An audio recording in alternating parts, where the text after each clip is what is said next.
ASCM. Barrie has been involved in education and computer education. He's a retired TAFE administrator and computer education pioneer, and joined ASCM, as I said, in 1954 and has been active for decades. And he's currently our pastoral care coordinator, and he's a very diligent and prayerful person who supports us as the staff of ASCM. Has a gold medal in urban heritage protection and currently teaches the recorder. And I'll let you go, and we might leave a few minutes for questions if there is any questions, so I'll let you know when it's, say, 10:15. Okay, let's have a little prayer. O God of love and of potential to be, send your Holy Spirit so that we may so live the holy gospel of our Lord Jesus, that we may be agents and messengers of justice, peace, truth, joy and love, in whatever ways we can be to whom we touch. In these 2 days, give us both inspiration and practical ideas to further our mission. Guide us to focus on nurturing our fellowship in this coming year and beyond. Especially bless our leadership team, John, Andika, Claudine and Ross. Amen. Amen. Now, I'll give these out. I only made 20 copies, so if you can perhaps start that side and do that side. And I'll just make sure that I have the copies. Let's have a little look.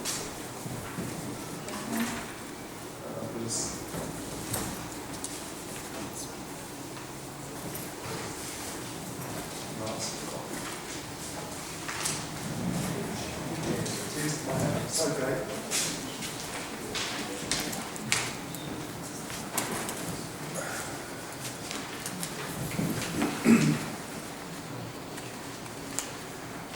Yes, I was asked to speak about ASCM across the generations, and there's a pretty glossy photograph on the front, but a very special one.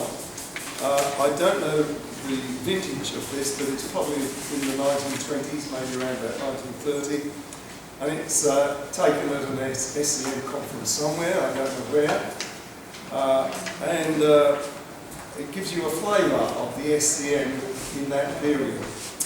The background to the ASCM is that the Christian religion was divided into tribes. There were 2 main tribes, the Catholic and Protestant, and then there were sub-tribes among the Protestants. And they generally were quite separate, quite often didn't like one another, and so on. And this was the religious picture in the 19th century. And at the end of the 19th century, a special man called John Mott, an American, who'd been instrumental in the foundation of the YMCA, decided, which was an ecumenical organisation for youth, which was founded, I'm not sure of the exact date, but in 1995 at a conference in Sweden, which was some sort of missionary conference, the World Student Christian Federation was founded under his leadership, and he was a major leader in the ecumenical world and the ASCM until he died in 1952. So when I was asked to do this, I thought I would prepare a sort of chronology. I went on with landmarks, and it's a longer project than I thought when I started this, but very, very interesting. My sources were a history of 2 histories of the one history of the ASCM by Renata Howe, whom some of you might know, and also a slightly different book, but which is full of ASCM stuff, by Frank Engel. and Frank Engel was one of the heroes of the SCM. So I'll point out heroes as we go through this. Now, I'm not going to spend time, I don't have time to actually go line by line through this. But I started off in 1888. There was a student volunteer movement founded by John Locke. And in 1996 they had a meeting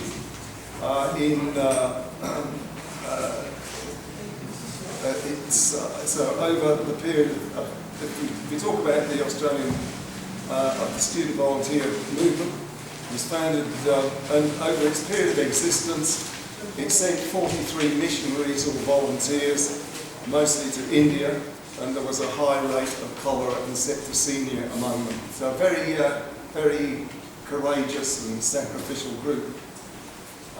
And so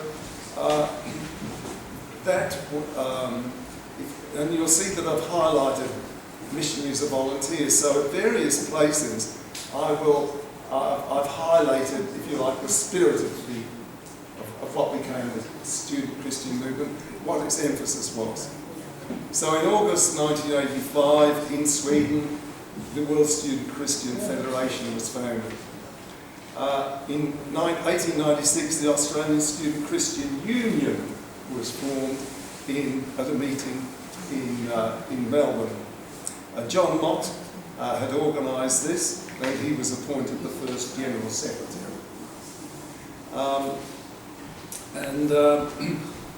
So Christian unions were established at the end of the 19th century. After Melbourne, then came Adelaide, and it was very active in schools. And a couple of us have mentioned our association with the ASCM in schools in our introduction. The first travelling secretary was appointed, Fred Pratt, and so on. So it was founded because of it was an offshoot in a way of the student volunteer movement.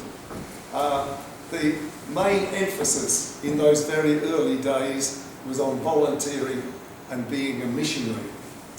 You must remember that Australia was part of the Western world, and there was the whole of Africa and Asia which was regarded as a mission field. And if you like, white Christian European type people were going to China and India and so on, doing wonderful work, and as I say, going to remote areas and not necessarily surviving very long. And it was interesting that initially it was segregated. SCMs, or SCU, as it was then, was segregated on sex lines, so that there would be ladies or female or women's groups and men's groups. But in Sydney, when it was founded, it actually wasn't segregated. But this segregation didn't last very long. The first travelling secretary was Ernst Widdicombe, and he was in that role in the period up until about 1908. One of the heroes of the student Christian movement was Ruth Browse. She was originally from Britain, but she was highly influential. She came to Australia, was quite a dominating and dominant figure, so she was around for quite a few years. A major event in 1910 was the World Student Missionary Conference in Edinburgh. And this was really the start of the modern ecumenical movement. So we have, if we like, a missionary and volunteer flavour, segregated, then becoming unsegregated, then having an increasingly ecumenical flavour. So these were the sort of flavours or emphases of this developing group. The first, there was an important conference at Dale Smith in 1910, and it appointed a full-time mission secretary. So quite a number of the students were encouraged to become missionaries, and that was external missionaries to mostly Africa and also Asia. India and China were common destinations. Well, in 1910, William Temple, who later became the Archbishop of Canterbury, came, and he introduced the social gospel movement. There was a famous encyclical, Leo XIII published, and it was interesting. He was fascinated. The Pope was fascinated by the developing labour movement, and he was very concerned about low wages and difficult conditions for working people. And this had been picked up by William Temple, and it had various names, but I've called it the social gospel movement. So Workers' Educational Association formed branches in Sydney and Melbourne and so on, and they were linked to the ASCU. Remember, it wasn't the movement at that stage, it was the U. It only was named the movement, I think, around about 1930. The head office was moved to Melbourne from Sydney, and so on. A regional structure was set up in 1913, so there were travelling secretaries, there was a staff of about 8, I think, employed. The money came from churches, and so it was quite a large and established organisation. The WA branch, I come from the West, and it was founded by 2 members, Stanley Anderson and Percy Wisewell. Another hero of the ASCM was Margaret Holmes, and in 1915, as she was only 28, I think, she joined the staff, and she stayed on the staff until 1945. Often she worked on her own in difficult periods, particularly during the Depression and the war. A number of you who knew Margaret? Is anyone here? Yes, okay, one person knew Margaret. So she was a special person, wasn't she, Sandy? Yes, indeed. So various people came and went and so on, so that if you turn to page, it's numbered page 3. A major emphasis, of course, had been the Bible and Bible study. And remember that there was a strong evangelical flavour to the Student Christian Union then. So Bible study and so on had been replaced by about 1923, they say the date of the Parramatta Conference. It was the Bible study plus ethics, practical Christianity, and the teachings of the human Jesus. Then in 1930, there was an unfortunate split. A gentleman called Howard Guinness, who had been a student at Cambridge and had very strong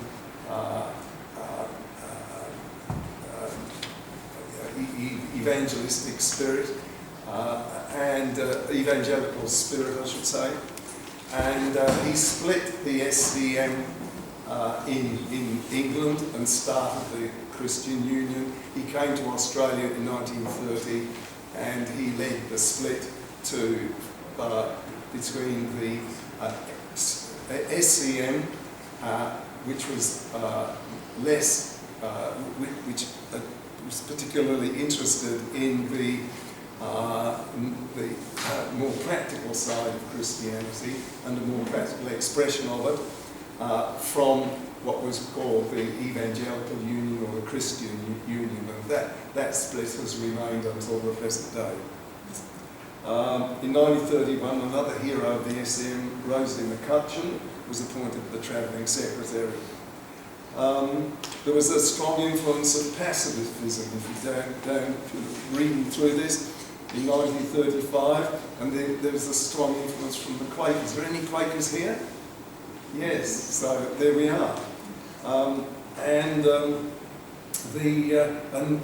Then world events impinged. I haven't mentioned the First World War, of course, but in 1937 or 1936, as the Spanish Civil War broke out, and this was quite stressful, particularly for the Catholic Newman Society. I better mention that the various churches organised their own youth organisations, and the Catholic generally was referred to as was the Newman Society, and its leader was B.A. Santa Maria. And those of you who are interested in Australian politics will know about the influence of B.A. Santa Maria up until the 1980s, I guess. So the war was brewing, and so there were debates about a just war. The Quakers were pacifists, and I said they had a strong influence. Others realised that, or felt that there would be occasions when fighting and violence had to perhaps occur, and how could that be managed in a Christian sort of way. So they were seeking really a justification for war, or a just war. After the war, in 1946, at the Vitagon Conference, there was a huge problem with refugees all around the world, a lot thrown up by the turmoil of the Second World War. So issues were poverty, injustice, and refugees. So you can see how the one organisation has had lots of flavours and almost fashions in a way. 1948, the Cold War was brewing, and so the emphasis then was on anti-racism, refugee advocacy, and the debating the 1930s links to communism. So in the 1930s, some of the ASCM dabbled in debates with the communist movement. For instance, the things like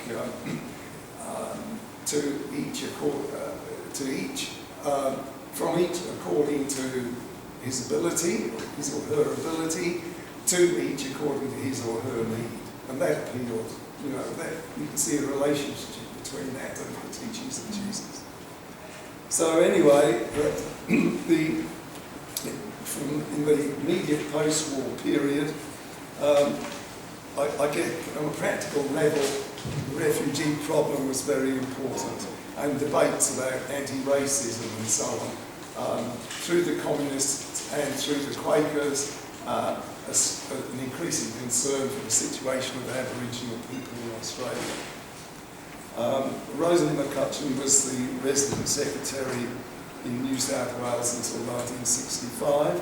Frank Engel was elected general secretary in 1949, and he continued in that role for 9 or 10 years. ASCM members joined the left-wing Australian Peace Club in 1950, but I guess because of its links with communism and concerns about communism in the Soviet Union, it withdrew in 1953. So turning to page 4.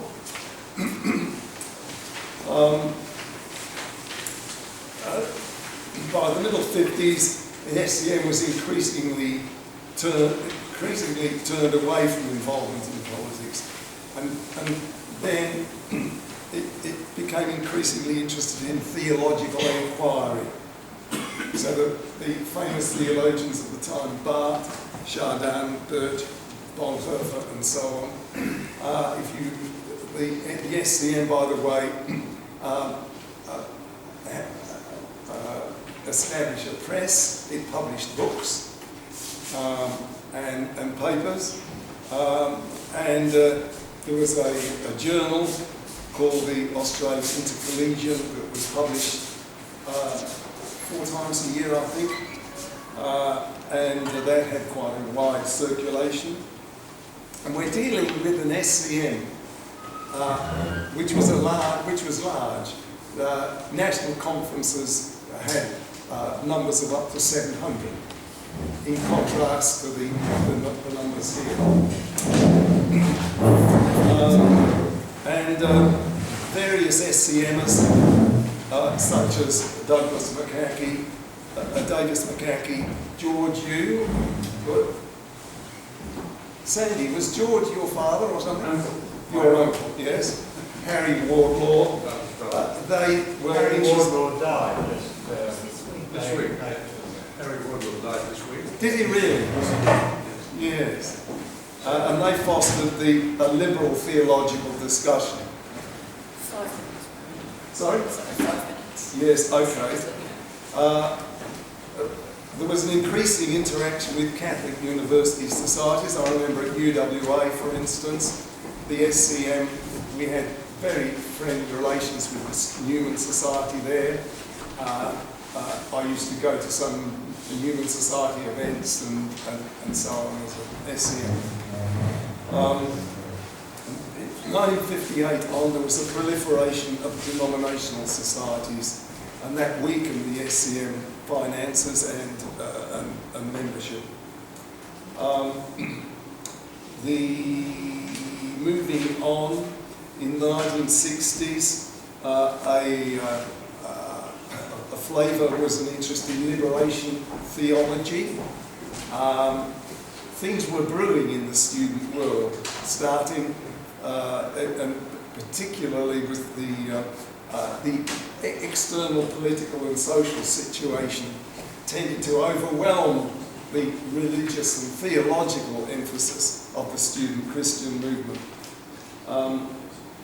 In the 1961 Mittagong Conference, someone mentioned that conference earlier in the introduction, there was an emphasis on anti-racism and nuclear disarmament, and student action was set up by Ross Tyrrell, and that split the executive in that year. The Adelaide Conference in 1964 was the last of the conferences to run on the traditional model. It had a smaller attendance of 400. And the traditional intellectual approach of the SCM was now a turn-off for a vast number of students, of younger students. When you think about the 1960s, there was the start of the sexual revolution,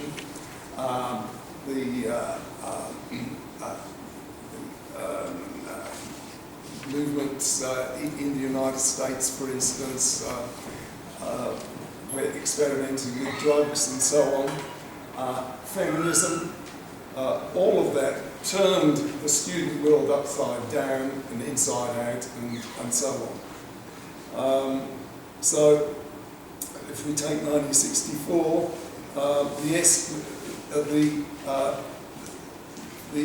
SCM was captivated by non-religious issues and social interpretations and secular interpretations of the gospel. In 1965, it took up anti-racism and Aboriginal land rights. Turning to page 5. So by about 1966, students were no longer participating at branch or national level. The Vietnam War was increasingly on the boil. Anti-war activism, women's liberation, the counterculture and rejection of bourgeois morality, extreme politicisation of the movement, 1968. And 1968 represents a sort of chasm. And the ASCM almost died in that period of 1968. 1968, Sandy was appointed to rescue the ASCM. 1970.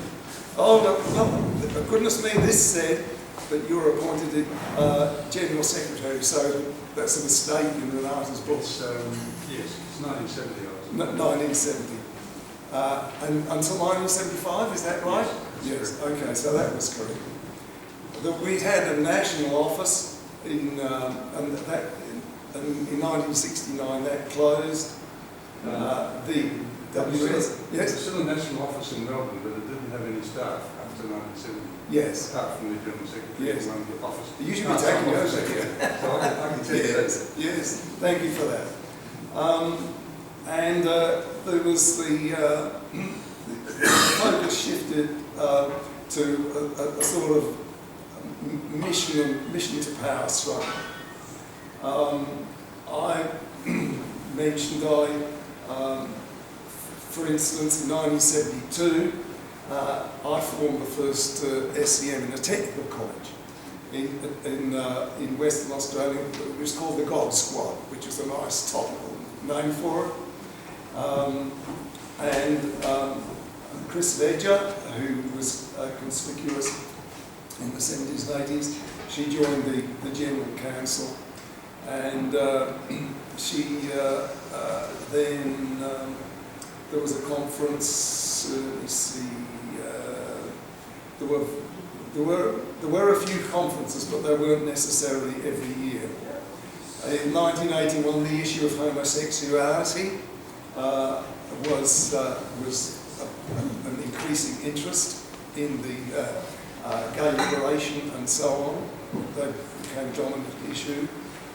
There was a conference in 1988 at Chiltern Creek called Strangers in Our Land, and the theme there was racism, Christianity and justice. And so on the last page, I formed at Legal Technical College an Aboriginal ASCM branch, which I think was the first Aboriginal ASCM branch. And we had a national conference at Eagles Nest and so on. Claire Schultz, whom many people know, she edited the Jubilee Grapevine, as the intercollegiate had become very high quality. You know, her issues were very high quality. Bronwyn Crowe was appointed national chair in 2004. Annabelle Huntley, Belle Huntley only for about 6 months. Tim, who's here, was, I think your term of office was 2008, 2009. In 2011 there was a crisis because the Sochi Mace, whom some of you will know, was the national chair, and she was in Brisbane, and she unfortunately was murdered later. The history, A Century of Influence, was published by Renata, and I've referred to that. In 2011, in Brisbane, we had a sort of crisis meeting. I don't think anybody else here was at that, where we realised that we couldn't afford to have full-time officers and so on. So we basically ended up with a lean model of 3 people who received a reasonable stipend. The national coordinator, the communications coordinator, and the treasurer. And the amount of money that we did have, we allocated small amounts of money to the individual states to run their branches.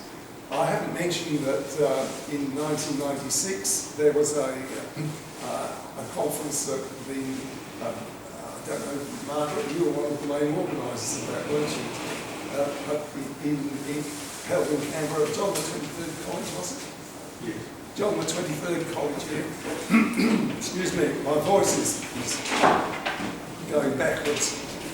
And that raised $400,000. And a group of us are members of the trust, and Amelia and Ian is on the trust. And the interest earned from that, which is about $23,000 to $24,000 a year, provides our working capital. Yes, well, it is So, 10:24, so we might wrap up and Yes. continue discussion. That's basically the end of it. It